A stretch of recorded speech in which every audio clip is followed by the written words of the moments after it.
So now we were waiting. Marco Ricchetti is coming, but is not here again. So, Alessandro Mei. yes, I give the floor to Alessandro Mei, Alessandro Mei of the CNR. CNR is the National Research Council in Italy. It's a public national body, and they are working also on new projects on textile waste.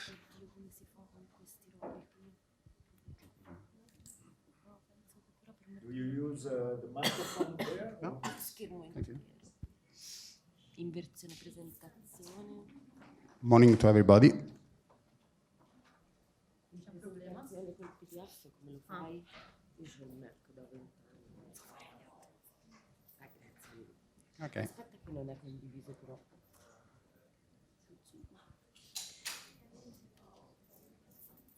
Avevi tolto la modalità condivisione? Sì, perché sennò non vedevano loro parlavano. Ah. Quindi se rimetti Zoom e poi altro Io non secondo me è meglio che lasci sempre condiviso, perché sennò c'è il problema.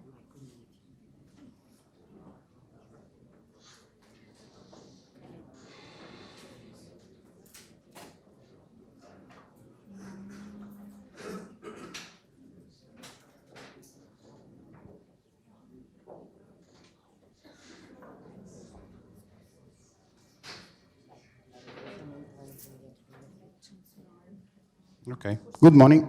I'm Alessandro Mei. Ah, ok. It works. Qui c'è un puntatore tante volte. Oh, fantastico. Ok. Okay. I'm the first slide. Okay.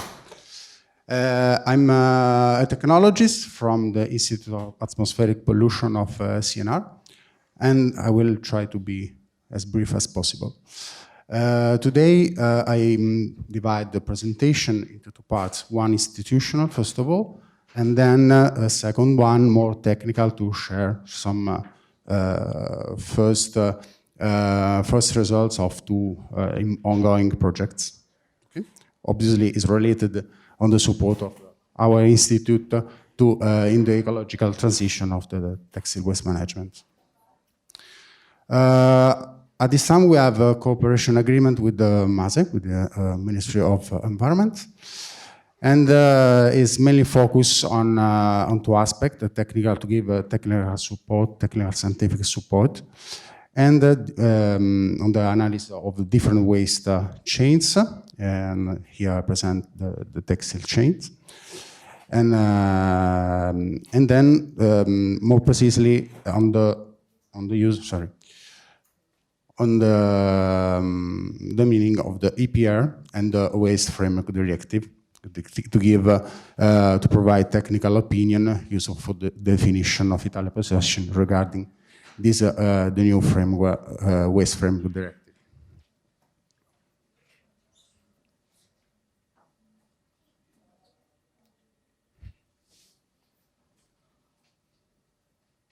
It stops.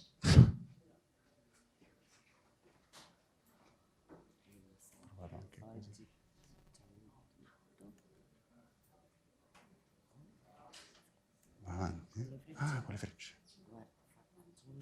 Sì, sì, sì, no, va benissimo. Ok, ok. Va bene. Ok. I don't want to bother you with generic aspects, but so only a few words. The Italian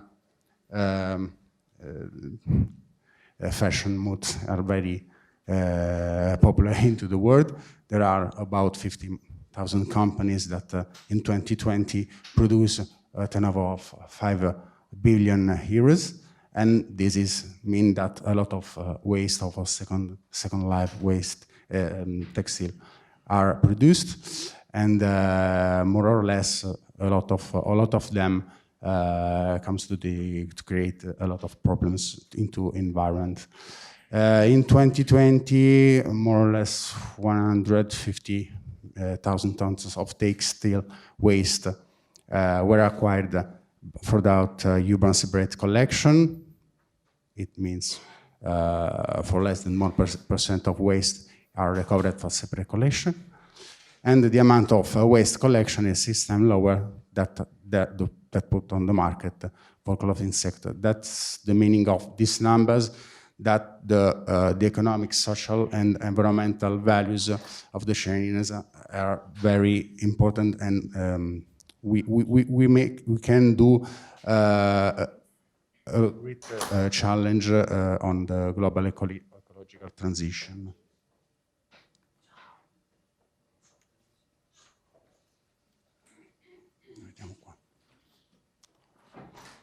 Okay, this is also other generality, approximately 150,000 tons collected each year here. 50% of the reusing is shipped or managed in Italy, but the great quantity is shipped on East Europe and Africa. Also recycling, but also other problems are related to landfills, also used for energy recovering. I put on bottom another aspect of the illegality, because there is a great problem for the illegal shipment, illegal activities related to such kind of waste that are shipped in other countries. But also there are also other problems related to the illegal landfilling. Okay.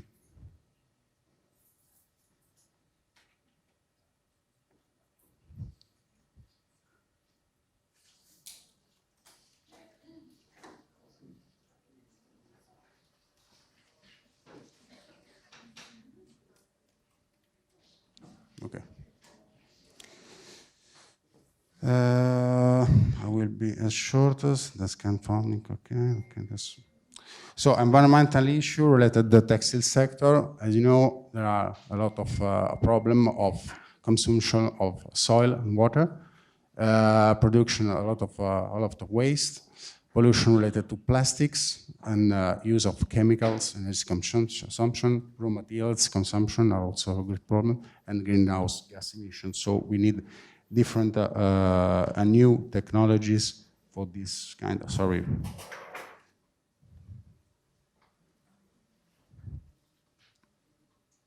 Okay. Here I will share with you some prospects and opportunities related about two ongoing projects. One is referred to the use of spectroscopy, mainly related for textile separation by optical sensor, and the second one focus on the problem of illegal landfilling related for the contribution of textile. Both of them are involved. Both of them are involved to observation technologies. The difference, obviously, is in the scale, lab scale and field scales. For the first example, I made a research on searching on Web of Science, for instance, about three main topics, keywords. Textile separation spectroscopy. As you know, there is a lot of papers related from these topics, but if we merge all three in the same papers, only 300, more or less, papers are related to this kind of use. There are a few, obviously, but if you observe the trend of this kind of usage of technologies over the time, we can see a general increase in the starting from 2020 generally. Okay. So the first example at lab scale, we are focusing on a particular textile product, this fashion mask that I also here before an intervention, no? That is, can create a greater problem. because it's a material, it's a composite material. No? It intersects the textile chain, plastic chains, but also sanitary chains, the PPEs. And yes, in the COVID period, also these materials have spread, and we can find them in all over the environment.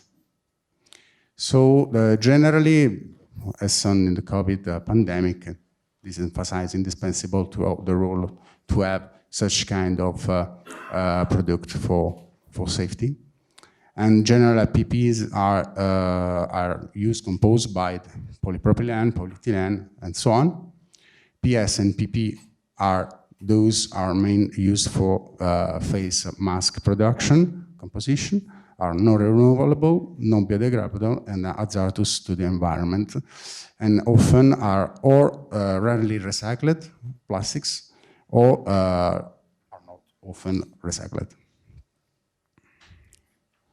So if you can consider that one mask, the weight is about 4 grams of waste, in 2020 is estimated about between 2.4 to 52 billion pieces.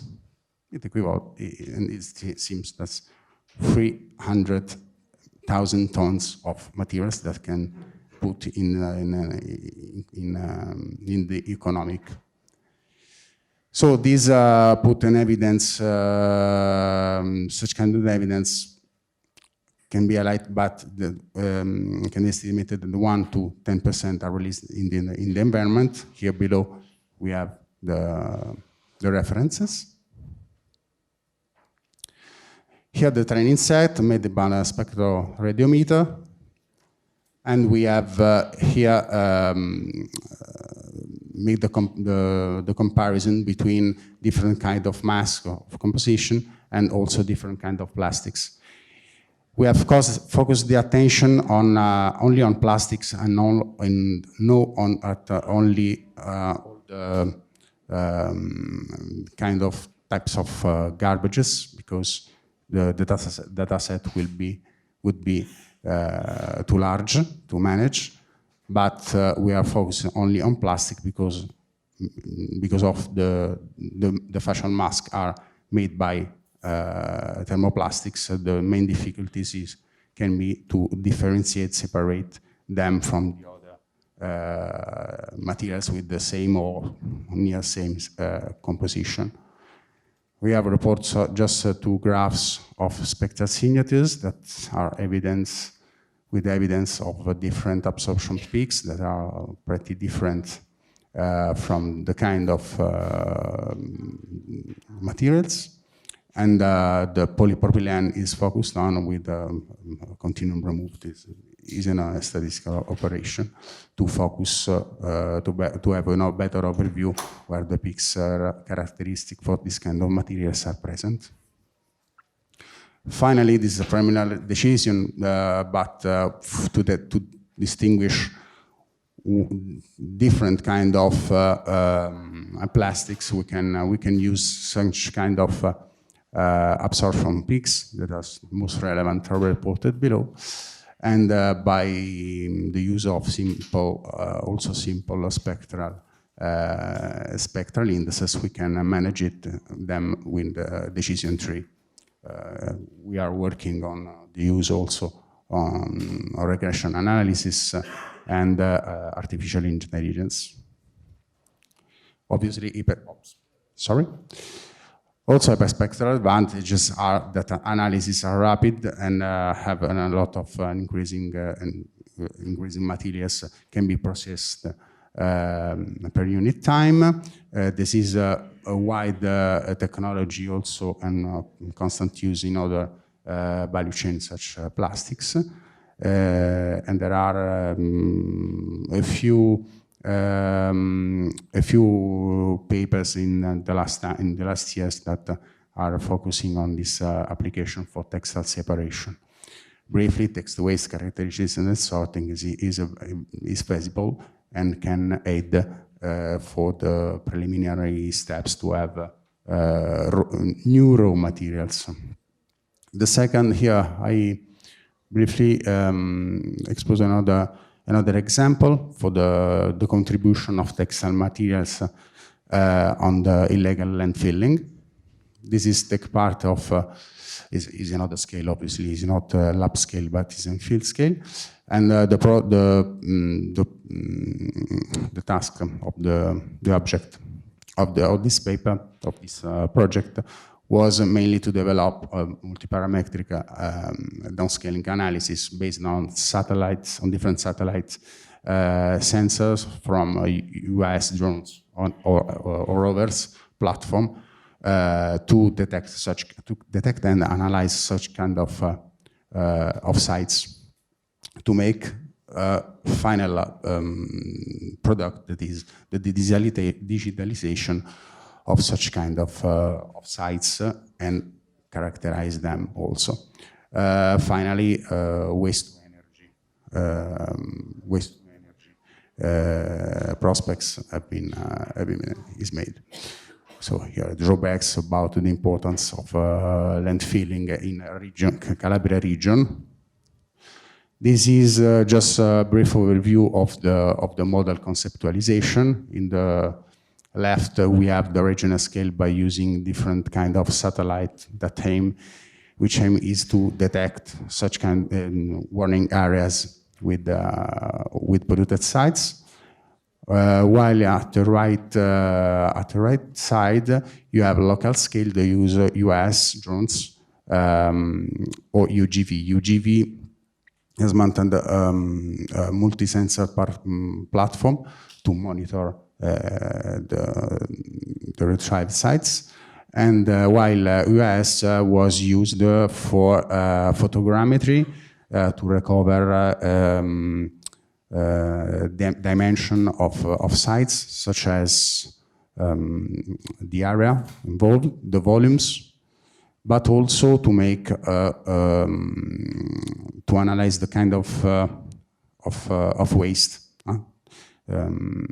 Is a methodological analysis, if you want, and so on. This is a few picture during the prospects, during the field analysis. And this is one of the main results. We have found about 200 dumped sites on 6 municipalities.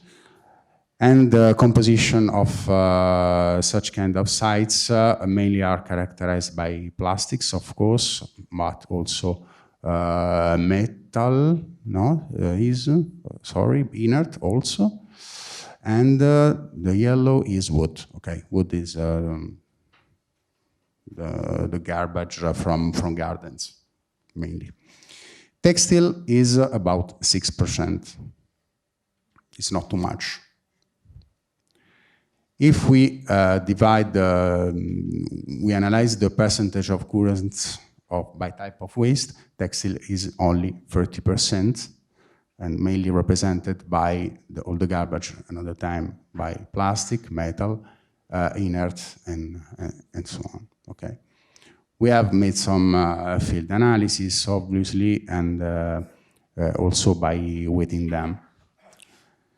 By using, at this time, EcoInvent database, we have extracted the density of each materials to have the information of the weight of each sites. The main contribution at the time is inert, obviously, because his density is higher than the others. Plastic and textile is only with the evidence is 830. It's about the 3% of all the material for 1 ton. Okay, the average textile weight for municipality, if we make a simpler calculus, is more or less 140. In the Calabria region, we have 1,400 municipalities. It's pretty the same of equivalent to 60,000 kilos of textile in the environment at all. If you can imagine in the South Italy, that is a practice to landfilling illegally such kind of waste, the issue for environment, okay? Related to the LCA, sensitivity analysis showed a lower eating value of this number. For the LCA, you can see this is a thesis of in cooperation with Politecnico di Milano, and we have focused the attention on three main scenarios: open dump, open burning of waste, landfill disposal, waste incineration, in different indices, and waste gasification. Finally, we have used such kind of data to digitalize them and to share this kind of information in WebGIS using AirShine. And then, yeah, finally, we have for all sites the location, we have the photo, and we have the characterization of this of each ISM composition on the kind of ground, if it's asphalt, if it's soil, if it's sand. This is also important for the restoration of such kind of sites. The area, and the other side is not seeing it. This is the volume. This is a great information to make the link between landfilling and environmental issues. Okay, I'm finished.